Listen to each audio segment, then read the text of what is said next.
Magluluto tayo guys ng pata ng baka. So napalambot na natin to ng mga 1 hour. As ito yung ating mga ingredients. May pechay tayo, sitaw, baked beans, sibuyas, bawang at luya.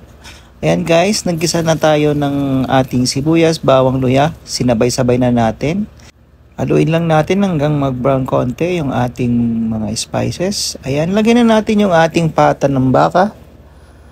Ayan. As maglagay ako dito ng beef cubes, tapos nilagay ko na yung ating baked beans. Ayan guys, hayaan lang natin kumulo ito. Tapos magdagdag na lang tayo ng tubig. Tapos konting patis. Tapos kung kinakailangan, mag-add din tayo ng paminta, asukal. Ayan, tapos nilagay ko na yung ating sitaw, tapos yung ating pechay. Ayan guys, hayaan lang nating maluto. Ayan guys, oh. Ang sarap guys. So ito malapit na maluto guys. Ito na yung kinalabasan ng ating pata with baked beans. Sarap. Kain tayo guys. Thank you for watching. Bye.